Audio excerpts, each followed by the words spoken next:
Okay, I'm here to go over number 13 from the homework set that's about combining functions, I believe, where we're going to multiply some different expressions together. And I wanted to pull that problem up here, this one. And then let me share my screen so you can see which problem I'm looking at.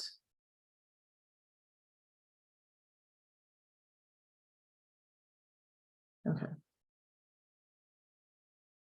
So this is the problem that I'm talking about. Someone's asked me about it, and I thought I might as well just go ahead and put a video up for everybody because this particular one doesn't have any helps down at the bottom of the screen for you to view an example.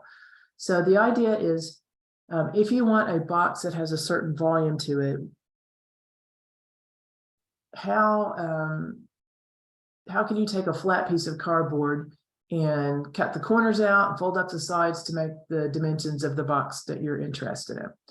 Okay, so in this case, they've given us the dimensions for the piece of cardboard already, and then they want us to figure out a function that would predict the volume of the box if we knew how much had been cut out of each corner and we knew how much the original size of the cardboard was. So I'm going to start with going back to what hopefully we remember or can look up pretty easily, which is how do you do the volume of the box? Okay, so let's work backwards from there. When you're doing volume, it's like area, but with one extra dimension. So area of a rectangle for any kind of a prism, which just means it like a cylinder or like a Toblerone box is a prism, and this is a rectangular prism, we just call it a box. Basically, you just pick one of the sides. Like if we picked the bottom of it and did the area of that, and then you take the area of one piece and then multiply it by the other dimension, so the height. Okay, so if we're going to do the volume of a box, we would do the length times width. So length times width. And then we would also multiply it by height. And so each dimension increases the type of unit you're given. So volume is measured in cubic units. And so we would have cubic units in this, as we have 3 measurements we're having to construct. All right, so this is what it looks like, of course, when it's all finished.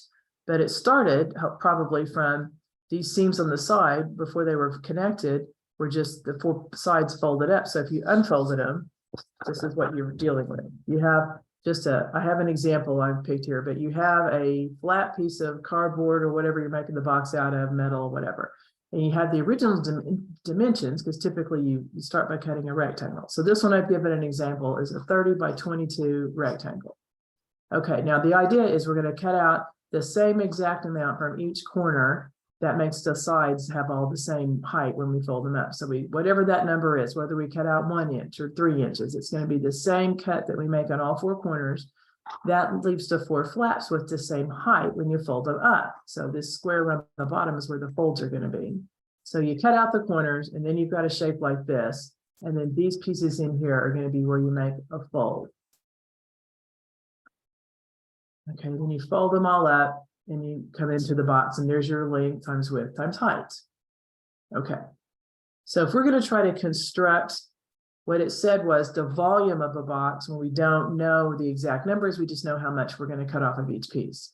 Okay, so this piece right here, after the 2 sides were folded up and connected here, do you see how that right there, that measurement corresponds to this measurement here? Once we cut out the corner and we fold this piece up and we fold the piece on the left up, these 2 pieces meet right here to form that seam. So I know exactly what that distance is. It's whatever I chose to cut out. That's how deep did I cut into each corner. That's how deep the box is going to be on its side. So what I need to do is come up with some kind of expression for each of these length. Here's length, here's width, or I've got them reversed, it doesn't really matter. And then height would be going up this way. Well, I know that the height is X. I don't know what I'm going to cut out of each corner, but whatever I cut out of each corner, that's how deep this is going to be. If I wanted it to be taller, but have a smaller floor to the box, I would make these cuts deeper. And that would, when they join together, this would make this taller. Okay, so this length vertically, the height is X. Okay, every place that we have that vertical measurement. Okay, now everything else we should be able to figure out based on the original dimensions and knowing that we're calling this little cutout measurement X. So if we have 30 from corner to corner here, we cut X out of it, how much it is here, but then we go to the other end and we cut out another same unit, whatever that measurement is. This 30 inches would be reduced by this amount 2 times. So like if we were cutting out 2 inches, for example, the 30, we cut out 2 inches. This piece in here would be 30 minus 2 from here out. So it'd be 28. But then we're going to go ahead and cut 2 inches off the other end of it too. So we remove 2 inches here. That brings it down to 28. We remove another 2 inches over here. That means it brings it down to 26. So basically it's whatever you have here. And then we're going to minus an X on one end and minus an X on the other end. And we could just go ahead and combine those and call it 2X. So we're going to say that one of the distances is 30 minus the 2 corners that we cut out. So that's one of the long side, the long edge. Okay, can you see that by that same idea? The 22 would be the same way. It's 22 before we make the cuts. We cut the same distance out of each side. It's 22 minus this X inches plus we cut out another one, this X inches. So it's 22 this way. So this piece right here is 22 minus dx on one corner minus dx on the other corner, which would be 22 minus 2x would be the width. Okay, so if we look at all 3 of these pieces, whatever the original length was minus the 2 corners, and each corner is an x. So 30 minus 2x is this way, 22 minus 2x would be the other way, and then the height dimension is that measurement that you cut out, so we call that x. Okay, so the volume for something like that would be, we just have to write these 3 expressions down. So length times width times height. So I have length is 30 minus 2x. Width, it doesn't matter which one you want to call length and width, is this. But we also have to multiply by the height of the box. That's how much you decided to cut out. That's the x. So we can put the x back here. I'm going to write it in the front just since we're used to writing single monomial terms in front like this. So there's my length and width and height. If I started off with a 30 by 22 inch square of material, and then I cut out the corners and then I fold up the edges and somehow connect them or, use glue or tape or something to fasten them. And there you've got your box. Okay, so this is the volume function that we get by combining the length and the width and the height through multiplication. This is what we get. There's no need to multiply it all out because we're going to do all the other questions on our graphing calculator. So the homework asks us first to come up with the volume expression where x is the amount that we've cut out of each side. So this would be the pattern that you would follow. Now, everybody's individual homework question will have different measurements for this original piece here along the side, but it's the same technique where we're cutting out this kind of, varied corner, whatever you want. If you want a little flat, if you want a box with the maximum area on the floor, but not very high, kind of like a pizza box, you wouldn't cut very much out of the side. But if you wanted a really tall box that you could fit a tea kettle or coffee pot or something that's tall in it, then you want to make a cut a lot deeper so that when you fold it up, this piece is higher. Okay, so let me go to the calculator, stop sharing this, and let's go and put this into our calculator so we can answer some of the other questions on that homework. Because if you look, let me show you the homework again. The first part of the question, now the one I did was for 20 and 24. Let me give it a similar question, refresh it here. All right, so this one is 30 by 25, and it's the same little x cut out of each corner. So the first question, the volume, that's what we've just talked about. Then it asks you to plug a couple of numbers in. What if the volume of a 6-inch square is cut out? What is the volume if you cut out 6 inches from each corner? So you would just take the function we've just created here and just evaluate it at these different input values. And that would give you your volume that remains. And then it has you pick a graph. Pay attention to the window settings on these because it's going to vary depending on what graph you're dealing with. So you put your function in, and then look, all of them go x from 0 to 15, but some of them go from 0 to 2000, some of them go from 0 to 1000. So you might want to try 0 to 1000 and see if you see enough of the graph. If not, that's probably not the right solution. And then you could increase your Y max to 2000 and see if it matches one of these that we see. So I'm going to do one on my graphing calculator based on the function that we were doing on my notebook. Okay, so first I'm going to put the function in. I already did it. So there's the X, that was the however much you're going to cut out of each corner, the corner cut. And then it was 30 by 22 was the original piece. And the 30 minus 2X again is because each corner is getting that X cut out of it. And we do that twice. So it's the total minus 30, and then minus 2 of these cuts. Same thing, the other piece was originally 22, but we had to cut out one of the X's from each corner.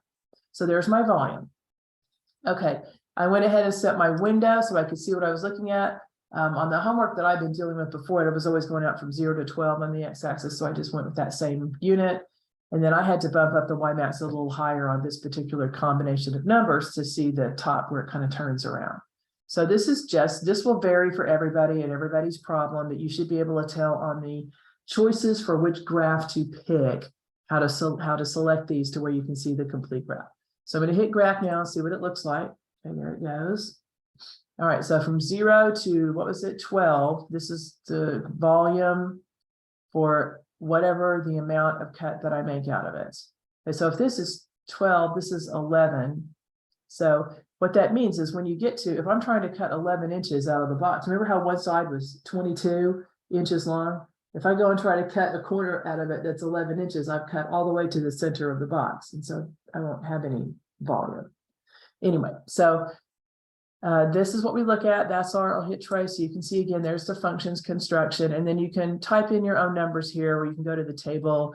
Like if it asks you, like if it were asking, what's the volume if you made a 6-inch cut, this is the point you're looking for, and the volume would be 1,080 cubic inches. If you're in trace, this is one of the ways you can evaluate functions. Say it says, okay, well, what's the volume if you cut a 3-inch cut? So if you're in the trace feature like this, you just type in the X values you want, and it'll calculate the Y value and show you the point right there. So 1,152 cubic inches would be the volume for a box if we made a 3-inch cut out of the corner. If you guys don't like using the trace feature to do this, you can't remember how to do that, the table up here over the graph button, you can hit second table. And again, if it's set up this way, you can just scroll up and down until you find the number that it's asking for, assuming that the input number is a whole number. This doesn't work very well if it wants to do like 4.5 or something. But for something like this, you just can scroll down and find the number. See, like that's what the one we just did earlier, the 6 and the 1,080.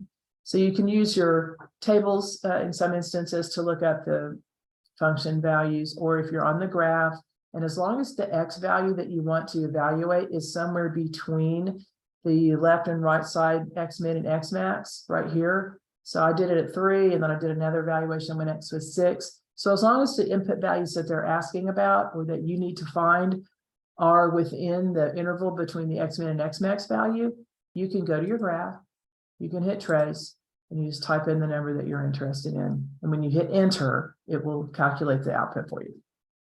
Okay, so anyway, that's how to get through the first part. That's how to construct the function, the idea about cutting corners out of the box.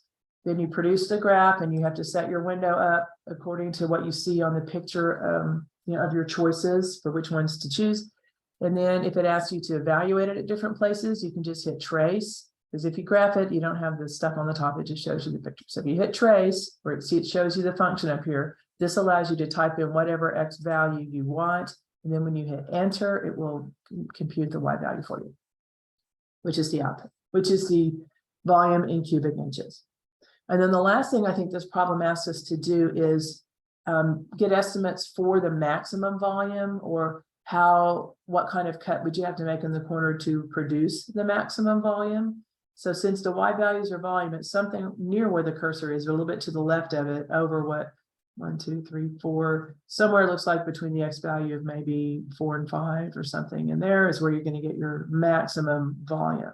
So we have a feature on our calculator that will zoom in and kind of find the coordinates for that turning point a little better than just kind of running around it on trace and just kind of guessing based on the Y values when they peak and start to fall again. A better way to do it, a more accurate way would be to use the maximum function, which is over your trace cube where it says calculations. So you hit the blue second trace, and then it's a maximum because it's hitting a peak and then falling. So we're going to hit number 4, select number 4. You can just hit the number 4. And then it asks you questions about left bound and right bound. all you're doing on this is marking a section of the graph for it to scan back through the values it's already had to calculate in order to draw the picture. It remembers the calculations it did, and then just spit out the coordinates of the point that has the greatest y value for that section that you've marked. So I want to make sure I mark the top of this hill. So left bound, I'm just going to use my left arrow to scoot over the cursor till I'm clearly to the left of that high point, and then I'm going to hit enter, at which point it says, okay, now show me the right bound. Where do you want me to stop looking across this curve? So I'm just going to hit my right arrow until I've kind of scrolled across the top of the hill and I'm over here somewhere past the peak. So there it is, I'm at the top. Now I'm kind of on the downhill slide here. So anywhere over there is fine. I'll hit enter again. And now you can kind of see whether your calculator does the dotted lines or just the two arrows pointing towards each other. The point that you're interested in finding should be somewhere between those two marks, which I want it right in here. When it asks for the guess, in most cases, you can just hit enter and move on straight out of that. So I'm going to hit enter here and not worry about the guess.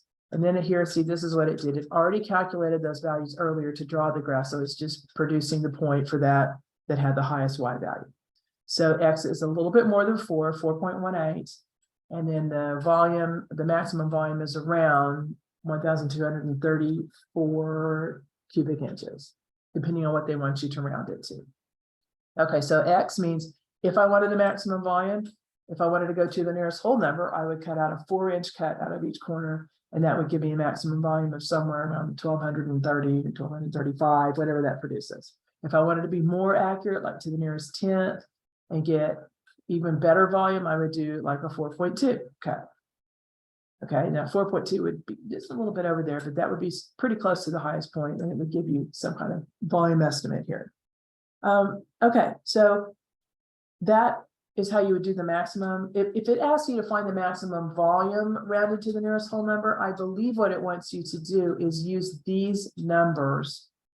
Round the X, if it says what's the cut that I would need to do, round the X to the nearest whole number, but rather than take that and plug 4 into the volume function, I believe it wants you to round based on what the actual maximum volume could be. Okay, so I know it's kind of inconsistent, but use the coordinates, both X and Y coordinates that were produced from the max feature to enter your answers into MyMathLab. All right, so hopefully that is enough to get us to where we can get through this question right here. The first question is to put in the function your X times number minus 2X times another number minus 2X. And then this is where we're plugging in 6 and plugging in 9 or whatever numbers they give you. And then we pick the right choice for the graph. And then after that, what value gives the maximum volume? So it might, after this, it may ask you for the maximum volume, but it may just ask for the cut that's needed right here. And that again would be use your max feature and then read off the X value. Okay, so I hope that's enough to get you through number 13 on what homework assignment was it? Number 13 on 2.3, properties of functions. It's properties of functions, not combining functions. Okay, so that is all I have for you. Let me stop the recording now so I can get it uploaded.